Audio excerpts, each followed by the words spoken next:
أعوذ بالله من الشيطان الرجيم بسم الله الرحمن الرحيم نحمده ونصلي على رسوله الكريم أما بعد সকল প্রশংসা ওই মহান রব্বুল আলামিনের যিনি আমাদেরকে সৃষ্টি করিয়াছেন এবং আমাদেরকে সুস্থ এবং ভালো রেখেছেন। এজন্য সবাই তার দরবারে শুকরিয়া জ্ঞাপন করি। আলহামদুলিল্লাহ আলহামদুলিল্লাহ আলহামদুলিল্লাহ। সুপ্রিয় খামারি ভাই ও বোনেরা কেমন আছেন? আপনারা সবাই আশা করি ভালোই আছেন ইনশাআল্লাহ। আমিও আপনাদের দোয়ার বরকতে ভালোই আছি ইনশাআল্লাহ। তো আজকে আমার মুরগির বয়স হচ্ছে 22 সপ্তাহ রানিং। 22 সপ্তাহে আজকে 2 খাসির মতো ডিম আসছে। তো আশা করছি এই মাসের ভিতরেই পুরো ডিমটাই আসবে, বাদ বাকি আল্লাহ পাকের ইচ্ছা। তো চলে এলাম আপনাদের মাঝে অনেক দিন পরে। এই যে দেখছেন ডিম পাড়ছে।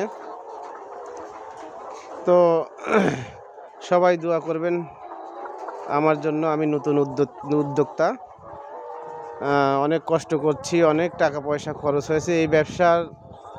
তো আগে বুঝিনি এরকম ব্যবসা, ডিমের বাজার ভালো না, অন্য ঔষধ মেডিসিন খাদ্যর দাম বাড়তি। সেক্ষেত্রে এই ফার্মিদের আমি তো দেখি না এখানে কোনো ইনকামের কোনো রাস্তা দেখি না, কোনো এখন যে পরিবেশ, কোনো ইনকাম নেই, উল্টা ফার্মিদের আরও লস যাচ্ছে।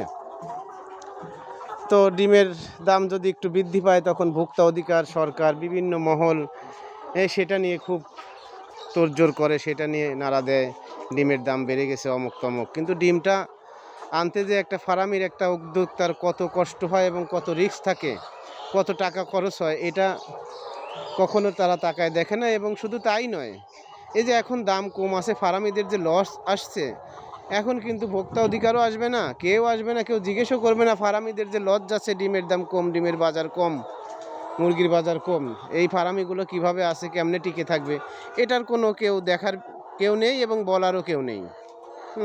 যদি একটু বাড়ে তখন বলার লোকের অভাব নেই। তো এই ব্যবসা অনেক রিস্কি ব্যবসা। এখানে ইনভেস্ট করে যেমন তেমন মানুষের টিকে থাকা সম্ভব না, এটা বুঝতে পারিনি আগে। এখন ডিমের যে বাজার, সর্বনিম্ন একটা খামারি পিস প্রতি ডিম সর্বনিম্ন 10 টাকা পেতে হবে, আর বাড়লে পরে তখন একটু খামারির প্রফিট আসবে। এর নিচে ডিম থাকলে সে খামারি কিভাবে, আর যদি সে খামার যদি সে এনজিও থেকে বা বিভিন্ন জায়গা থেকে ঋণ টিন নিয়ে করে, তাহলে তার তো আর মানে বাঁচার কোনো উপায় নাই। তো যাই হোক, সবাই ভালো থাকবেন, সুস্থ থাকবেন, এই কামনায়। আল্লাহ হাফেজ। আসসালামু আলাইকুম ওয়া রাহমাতুল্লাহি ওয়া বারাকাতুহু।